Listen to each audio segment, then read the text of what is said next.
Bom dia, meus irmãos. A paz do nosso Senhor e Salvador Cristo Jesus a todos. E nós estamos hoje aqui celebrando a Páscoa. E eu queria que os irmãos abrissem a palavra de Deus. Quem trouxe? Diga amém. Amém.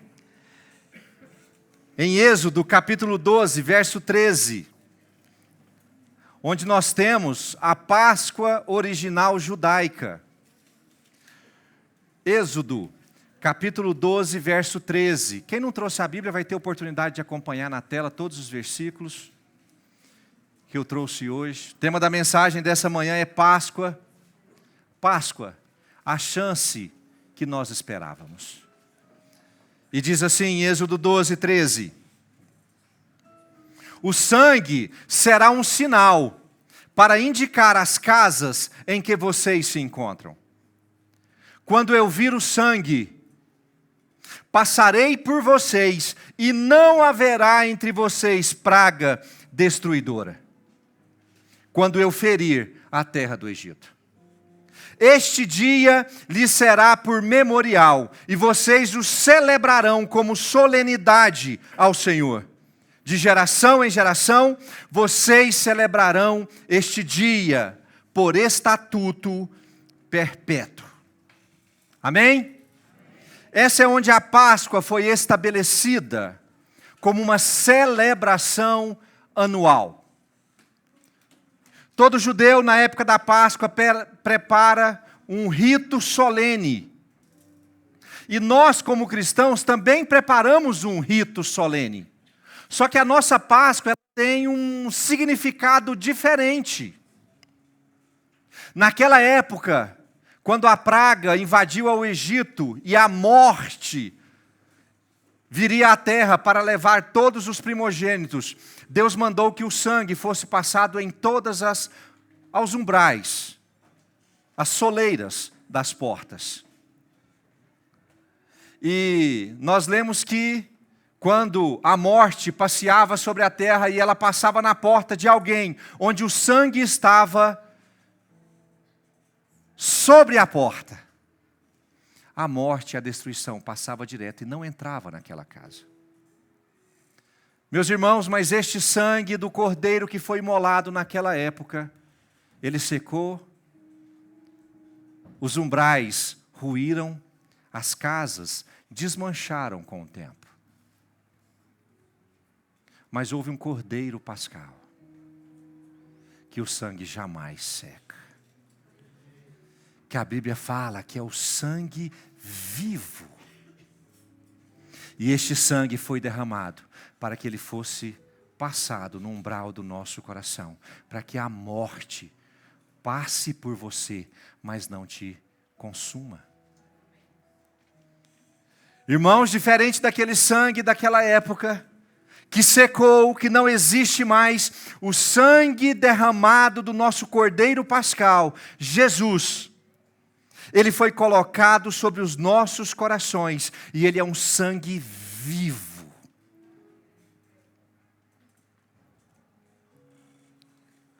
Do mesmo jeito que aquele dia todos ouviram a voz do Senhor e atenderam ao comando de passar o sangue do Cordeiro nos umbrais de suas portas, aqueles que tiverem a coragem de ouvir a voz de Deus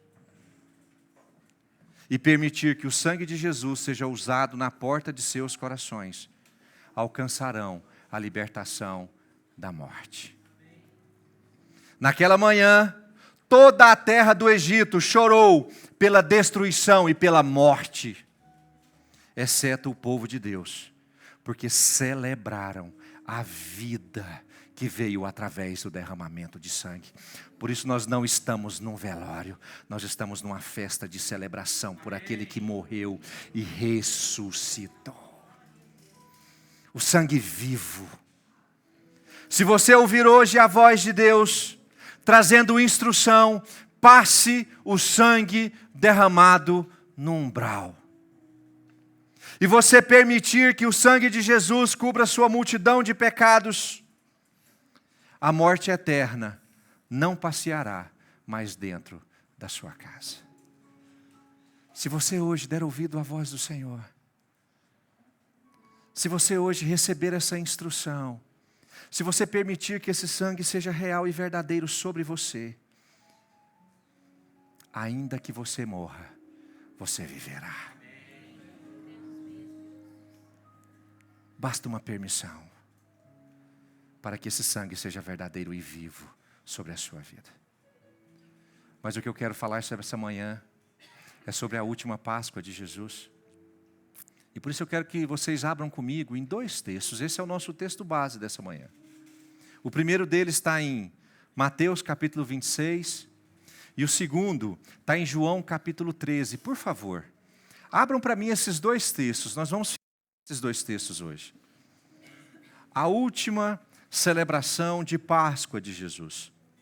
Jesus, enquanto ministério, após os 30 anos, nos 3 anos em que ele desenvolveu o seu ministério, Jesus celebrou a Páscoa por 3 vezes. E essa foi a última. Justamente na noite em que ele seria preso e começaria o seu processo de entrega, de sacrifício e salvação da nossa alma. Quem achou Mateus 26, diga amém. Amém. Diz assim: ao cair da tarde, Jesus pôs-se à mesa com os 12 discípulos. E enquanto comiam, Jesus disse: em verdade lhes digo, que um de vocês vai me trair. E eles, muito entristecidos, começaram um por um a perguntar-lhe: por acaso seria eu, Senhor?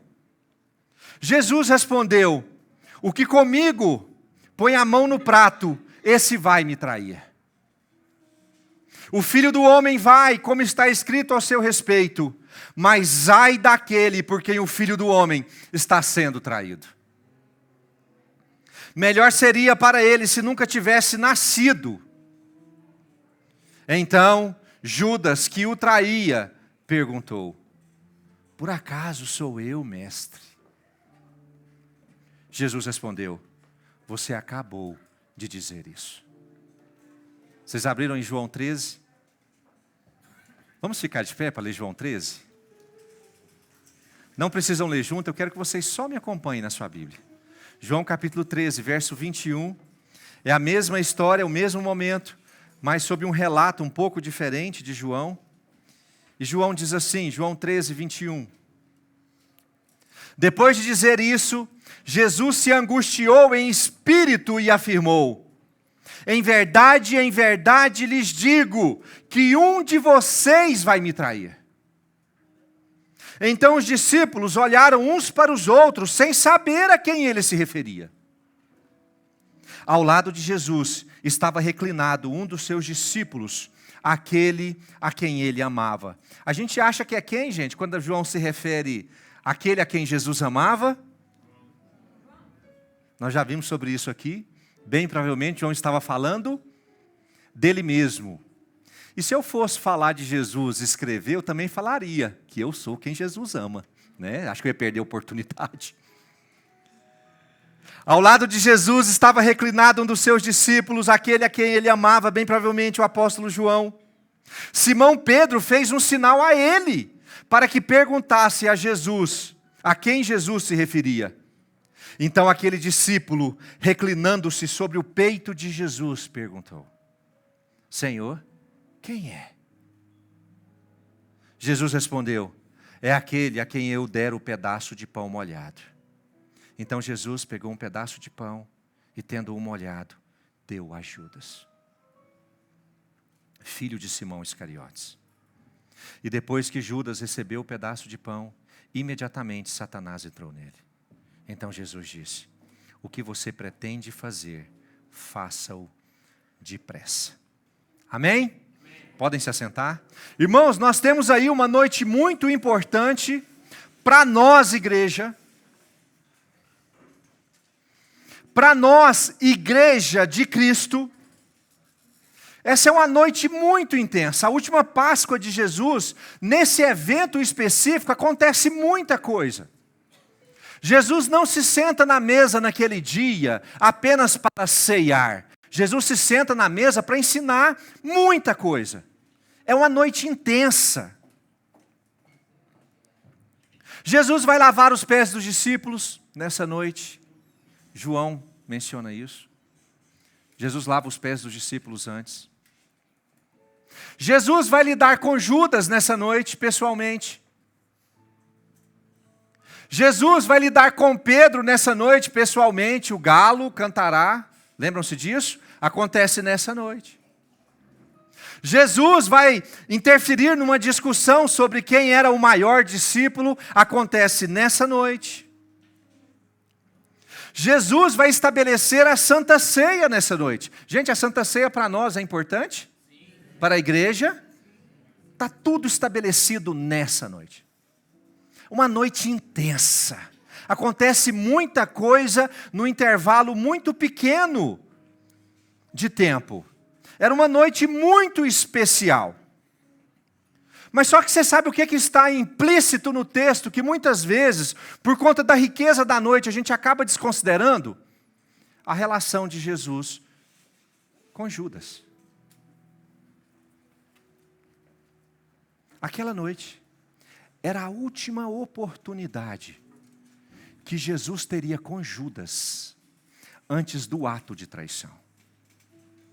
E Jesus, na hora que ele vai tomar a palavra e trazer ensino, ele vai tocar justamente nessa relação dele para com Judas no que diz respeito à traição. Jesus tinha muita coisa importante para ensinar, mas ele faz questão de trazer uma relação muito importante para nós naquela noite, no que diz respeito a ele e Judas. Judas, quando se sentou na mesa naquela noite, para jantar com Jesus, ele já havia feito o acordo de traição. Ele já havia passado pelos sacerdotes, principais sacerdotes, e fez um acordo de trair e entregar a Jesus. Quem se lembra qual o preço, qual foi o acordo? 30 moedas de prata. Judas já havia estabelecido o acordo. E aí Judas sai do acordo com os principais sacerdotes e se senta à mesa com Jesus. E quando Jesus vai estabelecer na sua noite mais, eu não sei se eu posso dizer a noite mais importante, mas vamos melhorar. Uma das noites mais importantes, Jesus vai tratar especificamente do relacionamento dele para com Judas. E nós não podemos menosprezar aquilo que Jesus vai ensinar nessa relação. Muitos olham para Judas nesse evento e sentem muita raiva dele por tudo que ele estava fazendo. Gente, é tanta raiva quando a gente lê esse texto, que tem gente que sente a necessidade de extravasar essa raiva. Tem tanta raiva de Judas, que aí faz o quê? Como é que chama o evento lá de dar paulada no Judas? Como é que chama?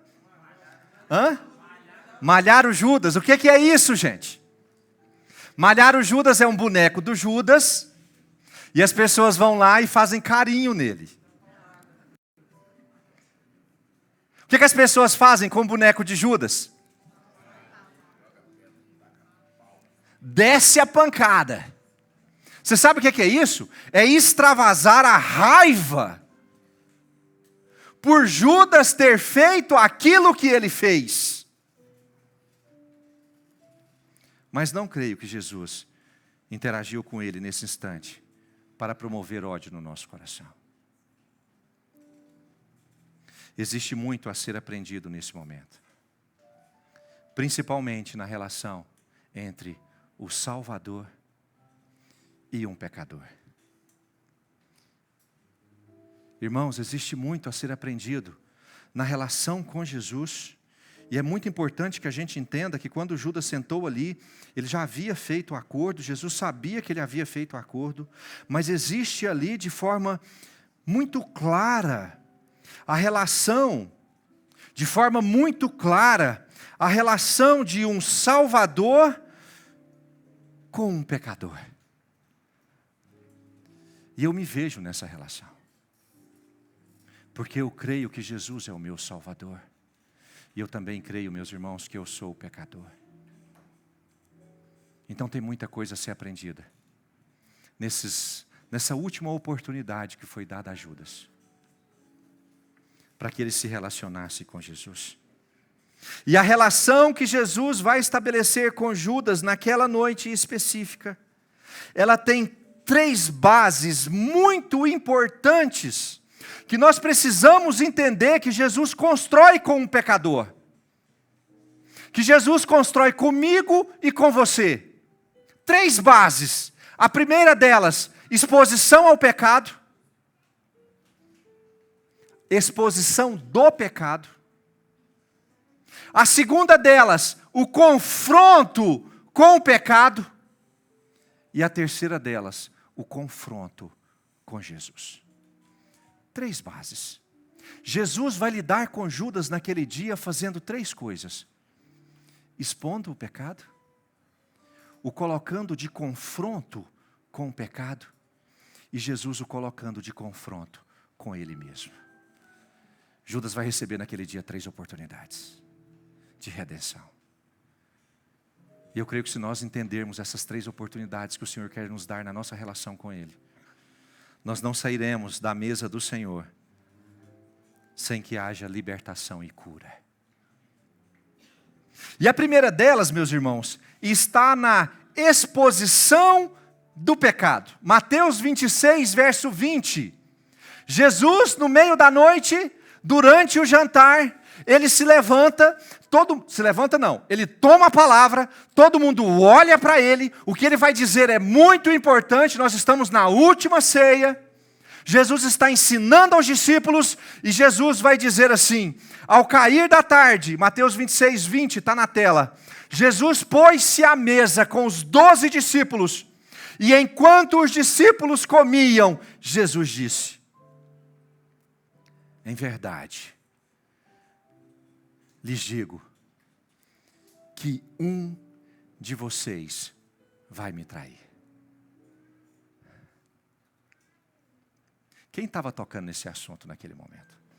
Melhor, irmãos, quantas pessoas naquela sala sabiam disso? Irmãos, quantas pessoas naquela sala sabiam do pacto de traição? Quem? Jesus e Judas. Ninguém mais sabia.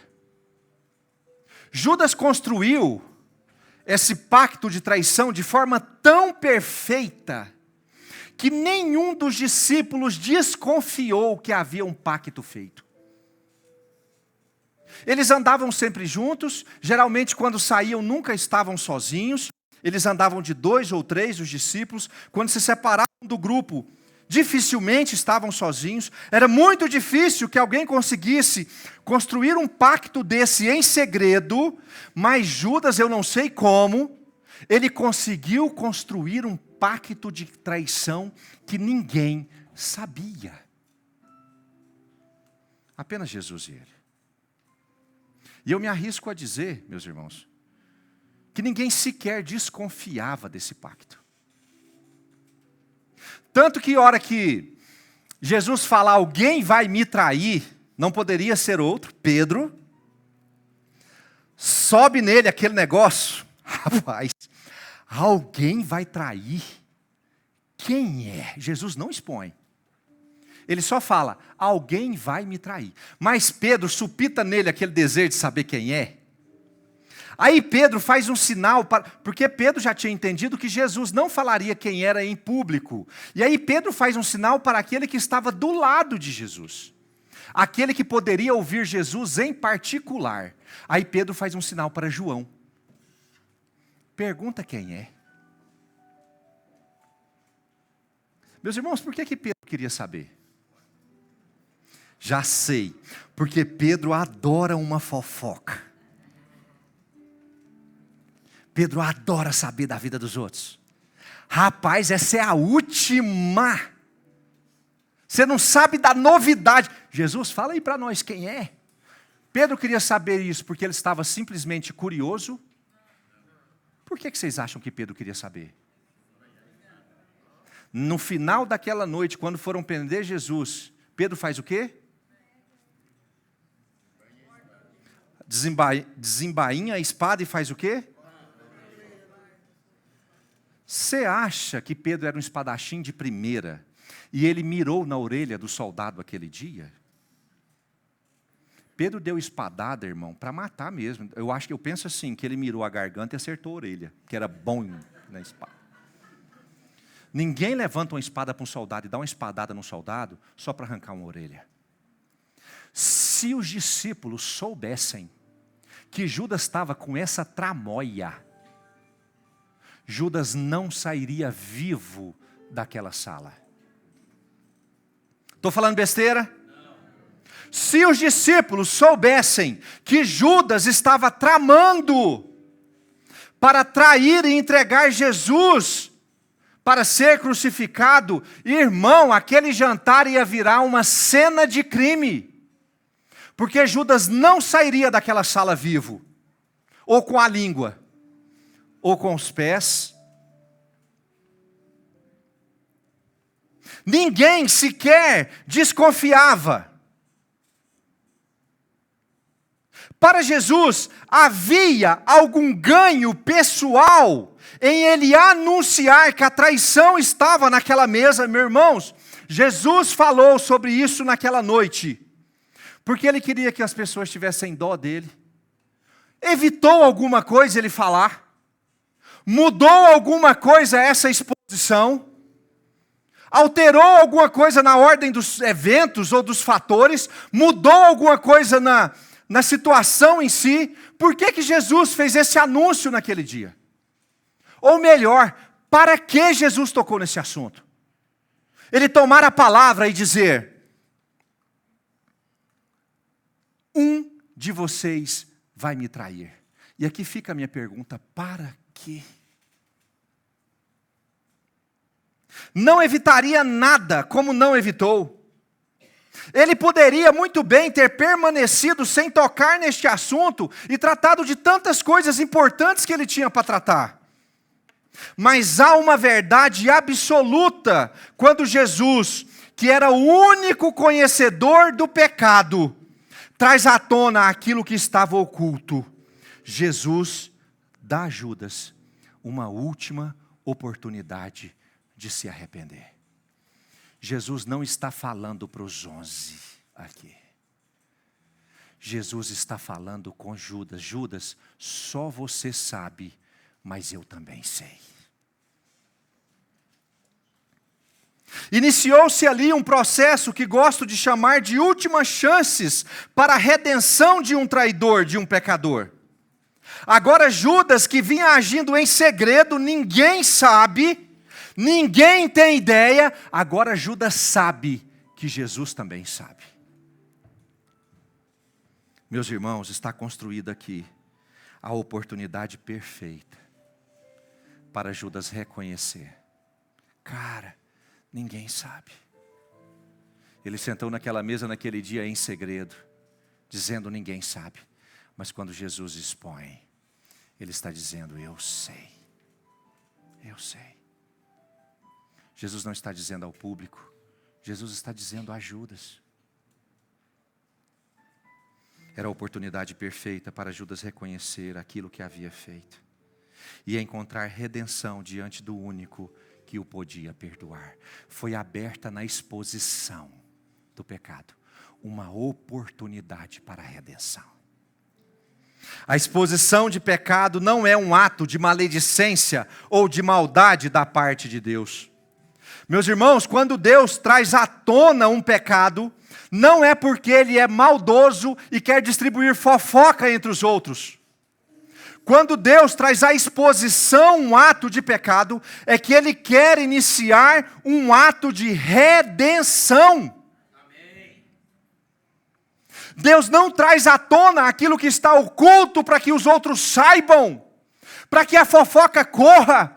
Meu irmão, Deus traz à tona aquilo que está oculto, porque Ele sabe, porque Ele quer que você alcance perdão e arrependimento. Amém, Jesus, glória a Deus. É um ato de redenção. Muitos de nós acreditamos que o pecado oculto é melhor que o pecado exposto, e isso é um grave erro. Não existe redenção sem que haja exposição. Não existe redenção sem que haja exposição. Se você pecou, o pecado está dentro de você. Ele está te maltratando, te fazendo mal. E enquanto você não permite que aquilo saia, não pode haver redenção. E é justamente isso que Jesus está fazendo com Judas naquele dia. Jesus não está falando para os 12. Jesus está falando com Judas. Eu sei o que você fez. Judas enganou todos naquela sala, aquela noite. Mas não conseguiu enganar o próprio Deus. E ele, conhecedor de seu caminho, faz questão de trazer à luz aquilo que estava oculto. Lucas capítulo 8, verso 17, menção de Jesus. Está na tela, diz assim: não há nada oculto que não venha a ser. Não, está devagar, vocês estão com medo de falar. Não há nada oculto que venha a ser, nem escondido que não venha a ser conhecido e revelado. Foi dada a Judas uma oportunidade de redenção, e ela se iniciou na exposição. Irmãos, Deus conhece todos os nossos caminhos e sabe de todos os nossos desígnios. Diga para a pessoa que está do seu lado: Deus te conhece por inteiro.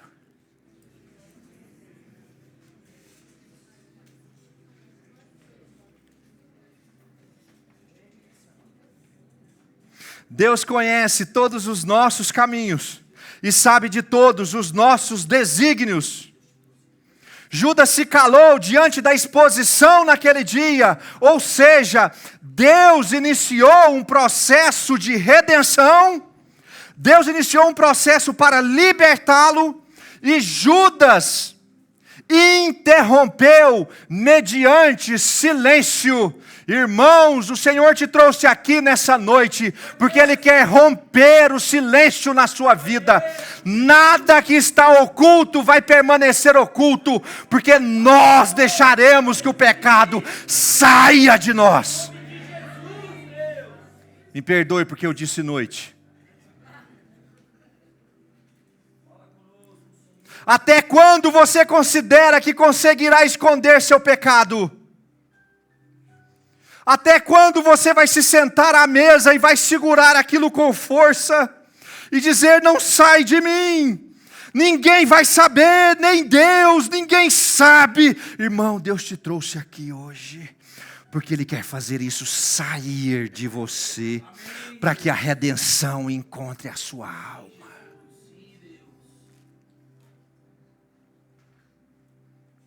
Saiba que Deus já te conhece. Deus já sabe dos acordos que você fez antes de sentar aqui hoje. Mas só que Ele não quer te expor. Ele não quer te humilhar. Ele quer te salvar e te curar. Aquela noite nunca foi um ensino para que a igreja desse paulada em Judas. Aquela noite foi um ensino para que nós aprendêssemos o caminho da redenção. Eu não sei que tipo de acordo que você fez. Eu não sei com quem você fez esse acordo. Eu não sei quando você fez esse acordo. Mas se você o entregá-lo diante de Jesus, esse acordo hoje será desfeito. E haverá redenção para a sua alma. Provérbios 28:13 está na tela, diz assim: quem encobre as suas transgressões jamais prosperará, mas o que as confessa, irmão, aquele que deixa que elas saiam. Você está sentado à mesa, segurando, a promessa do Senhor está estabelecida aqui: aqueles que as confessam e abandona, alcançará o quê? Misericórdia. Misericórdia. Posso ouvir um amém? Amém. Hoje é tempo de deixar sair. E aí, depois que Jesus faz a exposição, ou seja, ele pega aquilo que está oculto no coração de Judas e coloca para fora, ele vai para o segundo nível, porque Judas, ele não interrompe o silêncio, ele se mantém em silêncio. A primeira interação de Jesus na exposição do pecado não promoveu em Judas mudança alguma. Ele em silêncio estava, ele em silêncio permaneceu. Aí Jesus vai aprofundar o processo. Ele não só fica no anúncio, ele não só fica na exposição, ele continua o processo. E no segundo nível, Jesus vai colocar Judas em confronto com o seu pecado. E aí Jesus diz assim, Lucas 8:17, Mateus 26:23.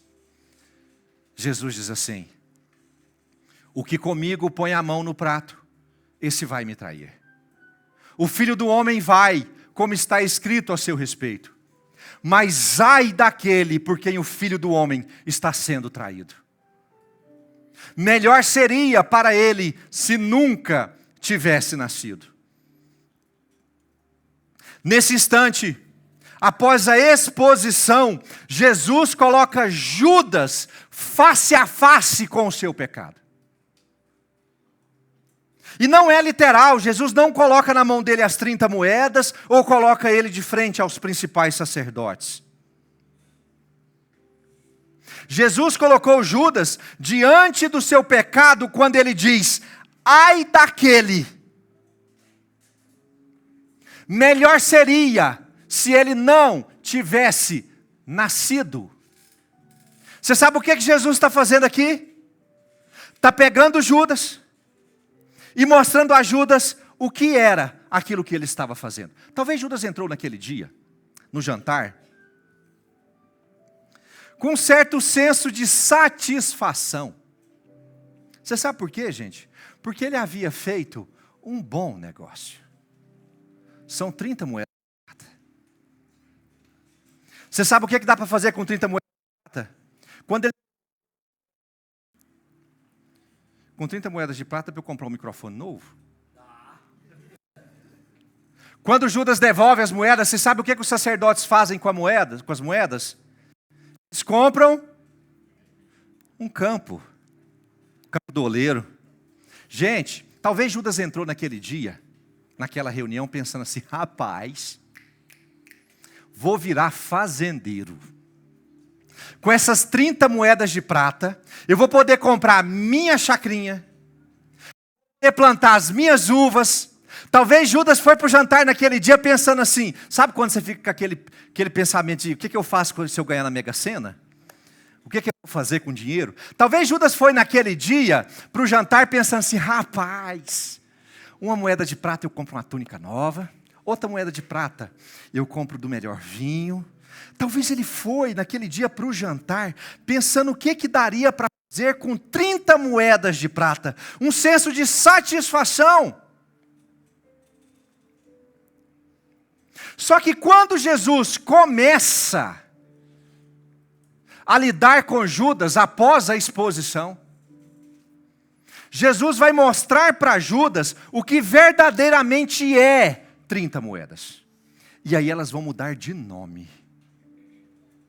Aquilo que era um bom negócio passa a se chamar. Aquilo que era um bom negócio passa a se chamar pecado.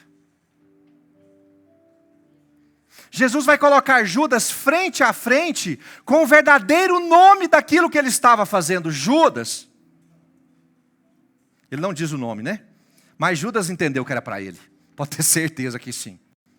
Ele vai dizer assim, talvez Judas sentou na mesa pensando, com 30 moedas eu faço muita coisa. Mas Jesus vai dizer assim, ai daquele. Se havia alguma satisfação, plano bom, ou expectativa de lidar com as 30 moedas, Jesus está pegando Judas e colocando diante da frase perfeita: ai daquele que cometer esse ato. Era preferível que ele não tivesse nascido. Se havia algum senso de satisfação no lidar com o pecado antes, quando Jesus coloca Judas de frente com o pecado, ele ensina Judas o que é aquilo. Não há benefício, não há uma forma que esse plano dê certo, não há esperança de se sair bem, não há vida, o pecado vai apenas te destruir. É isso que Jesus está mostrando para Judas. Ah, pastor, mas eu estou tomando determinada decisão porque eu quero ser feliz. E às vezes nós tomamos decisões na nossa vida que nos levam a um senso de felicidade. Estou fazendo porque eu quero a felicidade. Quando Deus te opõe ao pecado, Ele mostra o que aquilo verdadeiramente é. E tem muita gente agindo para ser feliz. E o Senhor está confrontando o que você quer, é pecado. Tem gente que olha para uma situação de adultério e pensa assim: nossa! De vez em quando baixa o espírito de Salomão, e o marido fala assim: eu quero ter mais de uma mulher.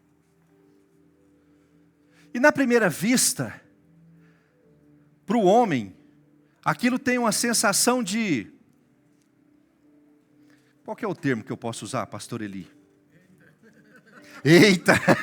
Sei lá! Fala assim, pastor Eli, sei lá! Pega outro!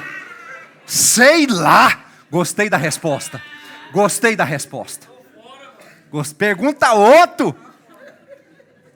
Talvez a primeira sensação seja uma sensação de atender ao orgulho. Cara, eu sou o garanhão.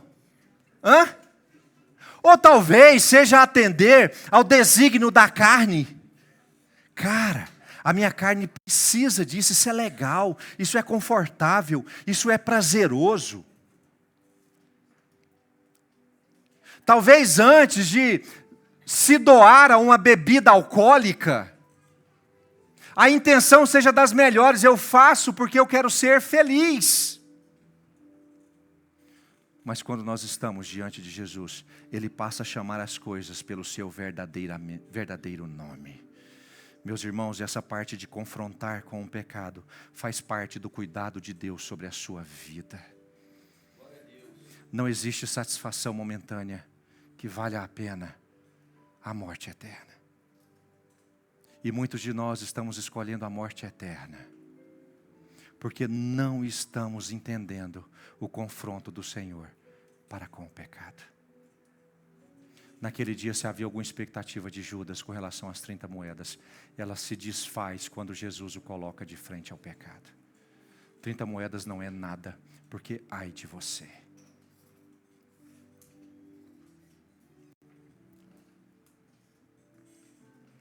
Todos os possíveis benefícios de um pecado, eles são derretidos quando o ato deixa de se chamar ato e passa a ser chamado de pecado.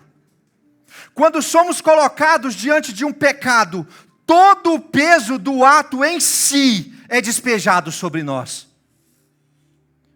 Antes parece que é um ato de alegria, mas depois é um ato de destruição, porque o Senhor nos confronta com o pecado.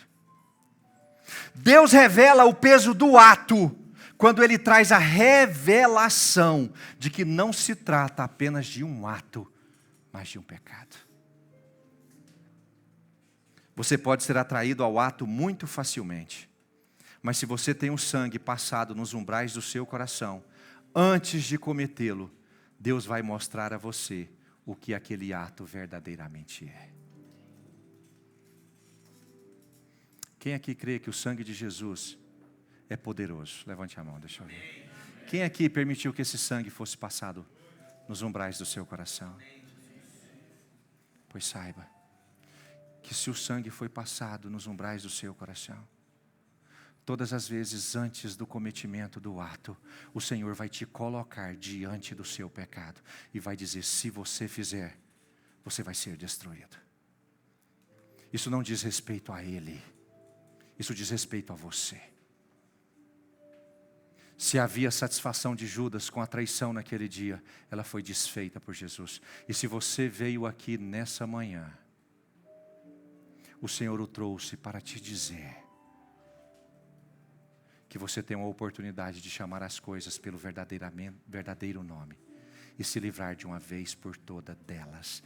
Ai de você. Jeremias capítulo 5, verso 24 diz assim: as maldades que vocês fizeram, Jeremias 5, 25, Esther, perdão, Jeremias 5, 25. As maldades que vocês fizeram, desviaram essas coisas boas. E os seus pecados afastaram de vocês o bem.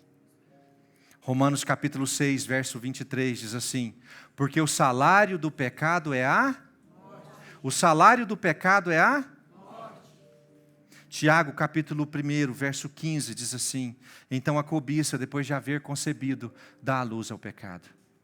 E o pecado, uma vez consumado, gera a morte. Se Judas entrou naquela sala achando que poderia lucrar com a situação, Deus mostrou a ele o que ele receberia em troca do pecado da traição. Jesus, quando confrontou Judas com o seu pecado, deu a ele mais uma vez a oportunidade de conserto.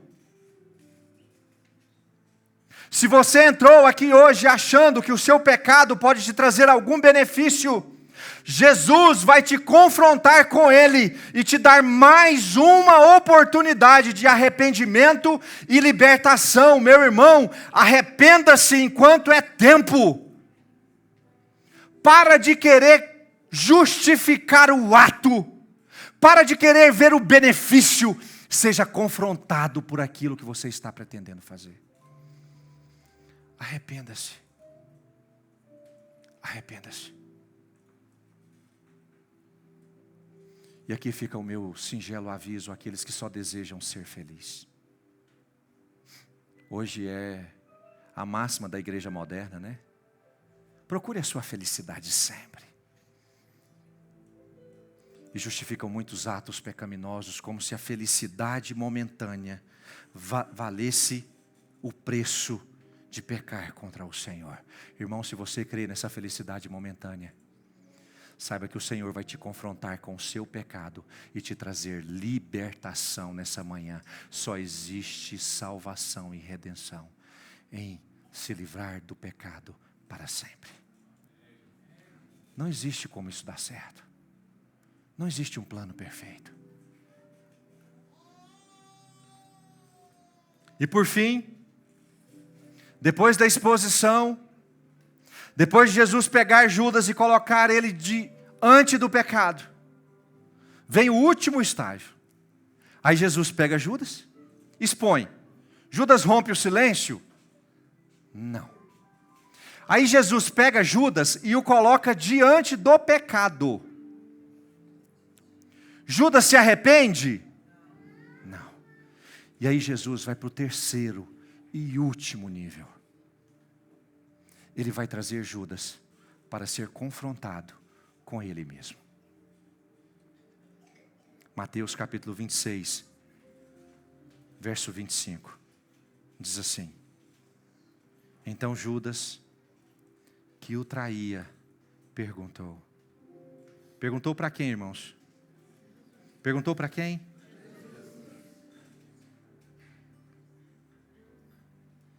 Nesse momento, depois da exposição, depois do confronto com o pecado, Judas é levado a estar pessoalmente com Jesus.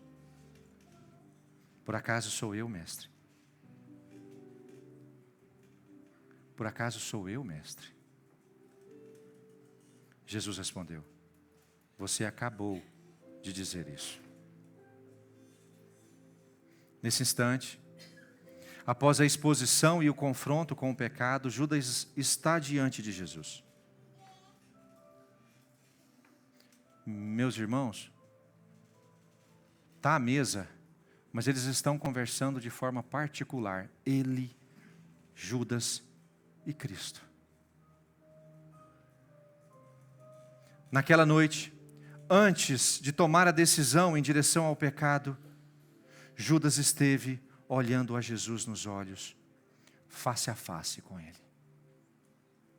E esse foi o último estágio. Jesus atraiu Judas para a presença dele. E eles puderam olhar nos olhos um do outro. Judas recebe naquele instante uma última oportunidade. Meus irmãos, Judas estava olhando àquele que havia sido chamado de o Cordeiro de Deus que tira o pecado do mundo. Judas estava diante daquele que poderia trazer redenção para a sua alma. Quantas vezes Jesus já havia pregado?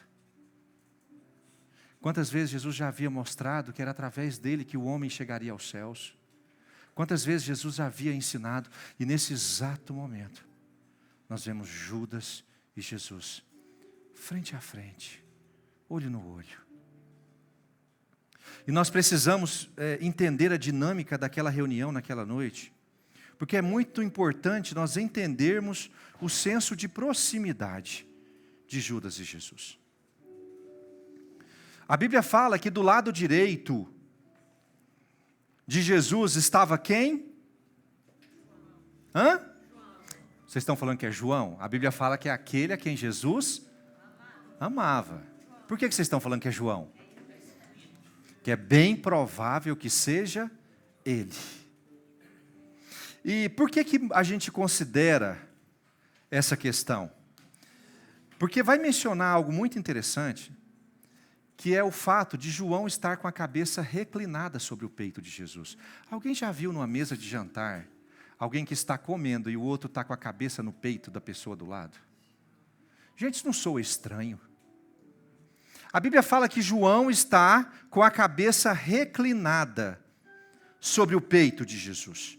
E é muito importante que a gente entenda a dinâmica daquele jantar naquele dia. Primeiro deles, irmãos, não havia cadeiras. Vocês sabiam disso? A mesa, ela era um bloco bem baixo. Os pés não entravam por baixo dela. Não era assim que eles faziam a mesa de jantar. A mesa era um bloco no chão, bem próximo do chão. E as pessoas, elas reclinavam sobre essa mesa e colocavam os pés para trás. Quanto mais longe da mesa o pé sujo estivesse, melhor era. Então, muita gente se reclinava nessa mesa de barriga no chão. Colocavam-se as poltronas ao redor da mesa, que é para as pessoas se reclinarem. E funcionava assim, gente. A pessoa apoiava o cotovelo esquerdo sobre a mesa e com a mão direita, ela servia a comida. Ela pegava um pedaço de pão, ela servia o vinho, mas a mão esquerda sempre sobre a mesa. Por que João estava reclinado sobre o peito de Jesus? Porque quando se coloca o cotovelo, você vai fazer isso em casa depois com o seu marido, é botar uma mesa no chão, você vai colocar uma mesa bem baixinha e vai afastar os pés da mesa e você vai reclinar com o seu cotovelo sobre a mesa e vai usar a mão direita para servir a comida. Quer dizer que, quando a pessoa faz isso, automaticamente aquele que está à sua esquerda, você encosta a cabeça. Aonde? No ombro, no peito. Por que João estava reclinado com a cabeça sobre o peito de Jesus? Porque João estava à direita de Jesus. À direita de Jesus. Ombro esquerdo reclinado, cabeça sobre o peito. Mas a pergunta, quem estava à esquerda de Jesus? Nós sabemos que João estava à direita, ele reclina o peito, ele conversa pessoalmente com Jesus. Pedro, quando vai querer saber quem era o traidor, ele vê que Jesus não vai anunciar aquilo publicamente, então ele pede para João, que era o único do lado direito, que poderia falar com Jesus particularmente. O que acontece, irmãos? Se eu estou sentado numa mesa, tem alguém do meu lado direito, e eu quero conversar particularmente com alguém que está no outro lado direito dele. Quando eu vou conversar com esse alguém, quem é que fica sabendo? Hã? Vem cá, meu amor. Vem cá, pastor Eli.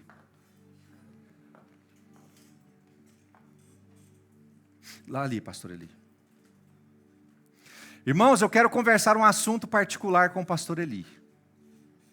E aí eu vou me conversar com ele. Vou falar, pastor Eli, o que o homem sente quando ele vai trair a mulher? Irmãos, essa foi uma conversa particular, porque quem ouviu? Quem ouviu? A esposa. E se você não falar, Deus fala. Significa que só é possível eu manter conversas particulares com aqueles que estão à minha direita e à minha. Passou disso, não é mais particular. Obrigado, pastor Eli. E só há naquele jantar 2 pessoas que Jesus conversa de forma particular. O primeiro está à direita, quem é? E o segundo, bem provavelmente, a Bíblia não menciona o nome, mas bem provavelmente por Jesus ter conversado de forma particular, quem estava à esquerda de Jesus era quem? Conjectura. Talvez Jesus naquele dia quisesse falar com Judas pessoalmente, quando Judas chegou para o jantar. Talvez Judas chegou naquele dia, irmãos. Sabe quando você chega na igreja, doidinho para esconder atrás da moita? Igual Adão. Onde é que você quer sentar? No lugar mais escondido da igreja. Eu imagino que Judas naquele dia foi, hoje eu vou sentar, as mesas eram em formato de U, hoje eu vou sentar lá na cabeça do U. Quero estar o mais longe possível. Mas eu fico imaginando, conjectura minha, Judas entrando no ambiente e Jesus falando, Judas, senta aqui. Senta aqui no meu lado esquerdo. E se Judas estivesse do lado esquerdo de Jesus, quando Jesus se reclinasse para comer, Jesus encostaria a sua cabeça no peito de quem? A conversa com Judas naquele dia, ela foi particular. E nesse momento Jesus traz Judas para interagir exclusivamente com ele. Nesse sentido, Jesus fala particularmente com Judas. Meus irmãos, sem exposição. Não precisava de ninguém ficar sabendo. A pessoa do lado de lá não precisava ficar sabendo. A pessoa do lado de cá não precisava ficar sabendo. Estava ali só Judas e Jesus. Judas recebe a oportunidade de proximidade, de relacionamento. E essa oportunidade não é um ato de condenação, mas é um ato de amor e redenção. Você sabe por que o Senhor te atraiu para cá hoje? Você acha que você saiu de casa só porque você não tinha nada para fazer? O Senhor te chamou aqui hoje porque Ele te ama e quer trazer libertação, redenção e salvação para a sua vida. Irmão, Jesus te trouxe aqui hoje para que você sentasse do lado dele, para que você olhasse nos olhos dele, para que ele te desse uma oportunidade particular, só você e ele. Falar, Senhor, eu pequei. Senhor, eu estou afastado da tua presença. Senhor, eu atraí. Mas eu estou aqui hoje olhando nos olhos do Senhor para pedir, Senhor, por favor, me perdoe. Esse é um ato de redenção e amor. Passa na minha cabeça assim, irmãos, Jesus está com a cabeça reclinada sobre o peito de Judas, e tendo tanta coisa para falar, uma oportunidade exclusiva, olhando para Jesus, próximo a Jesus. Estava dada ali a última oportunidade, para que Judas se arrependesse e pedisse perdão em particular ao Senhor, e para que houvesse salvação da sua alma. Se Judas, olhando nos olhos de Jesus, quisesse se arrepender e pedir perdão, ele teria total oportunidade e liberdade para fazê-lo naquela noite. E essa foi a última oportunidade que ele teve. A próxima vez que Judas se encontrasse com Jesus, ele já estaria acompanhado dos soldados romanos. Essa foi a última oportunidade. A última oportunidade não se deu na presença de todos. A última oportunidade não se deu com exposição para mais de uma pessoa. Na última oportunidade que Judas recebeu, estava somente ele e Jesus. Irmãos, o Espírito Santo está aqui hoje. Ele quer falar diretamente com você, te dando a oportunidade de arrependimento verdadeiro. Depois de trazer a exposição, depois de confrontar você com o pecado, agora Ele te atrai para a presença dEle, para te dar uma oportunidade de arrependimento e salvação. Jesus, na nossa celebração pascal, no dia que se chama hoje, assim como ocorreu naquela noite, meus irmãos, Jesus quer se posicionar ao seu lado. Jesus quer olhar nos seus olhos.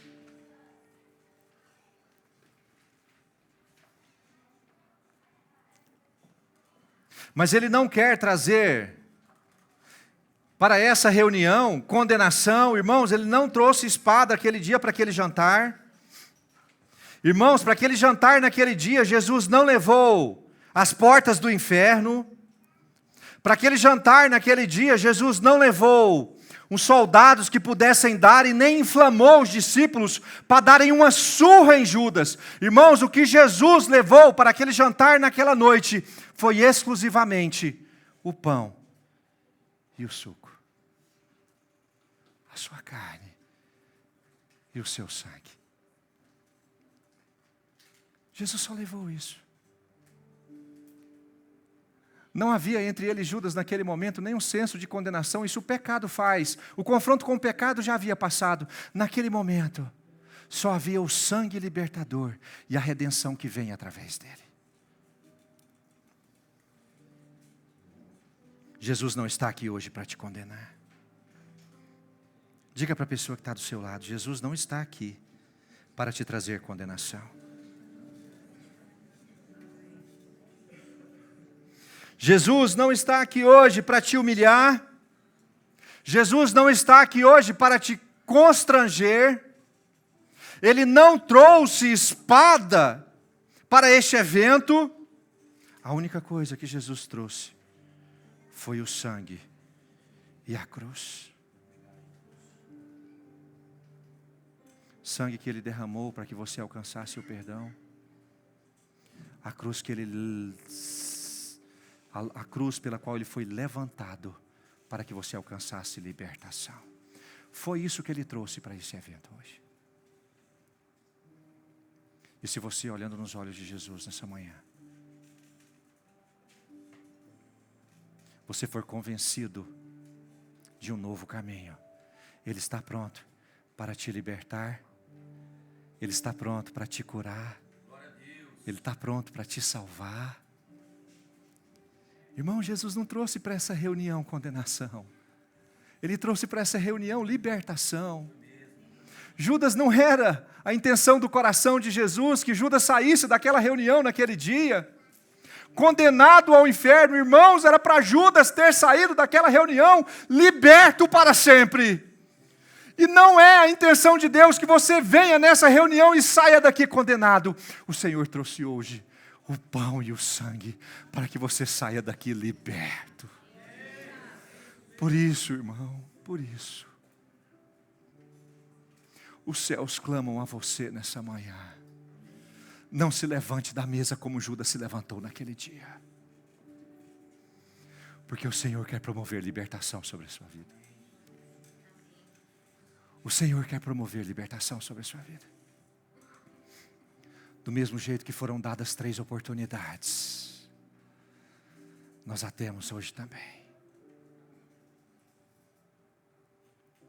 Em Isaías capítulo 5, verso 5, diz assim: mas Jesus foi traspassado por causa do que, meus irmãos?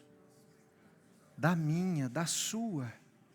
Ele foi traspassado pelas nossas transgressões e esmagado por causa das nossas iniquidades. Meus irmãos, o castigo que nos traz a paz estava sobre Ele. O castigo que nos traz a paz estava sobre Ele. e pelas suas feridas nós fomos sarados.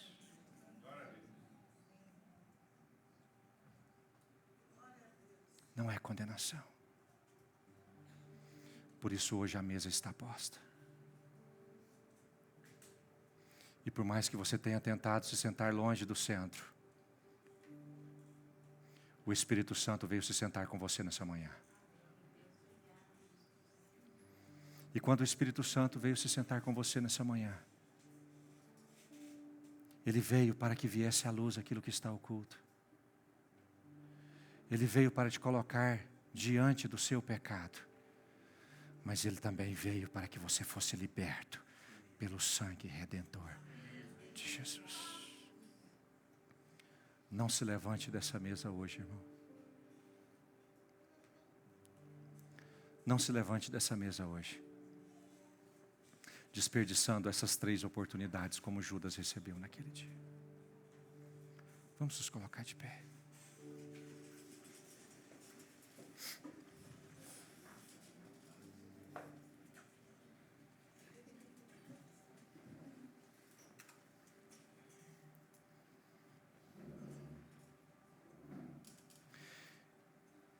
Eu já disse isso muitas vezes. Mas uma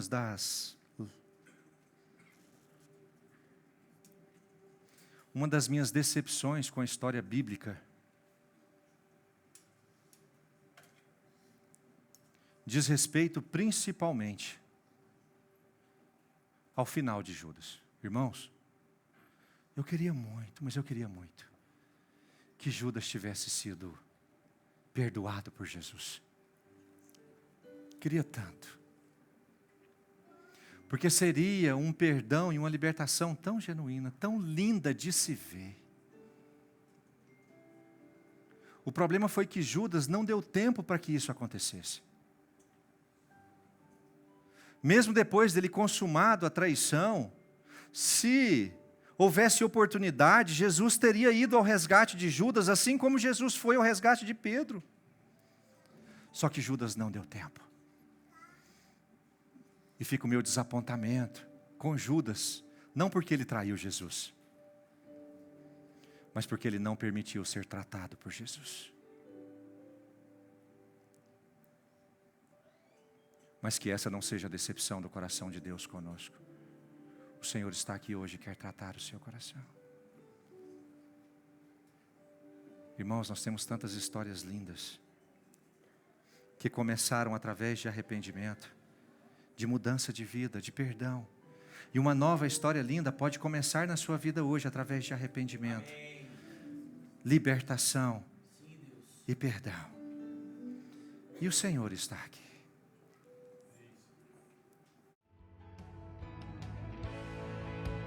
Anjos te louvam,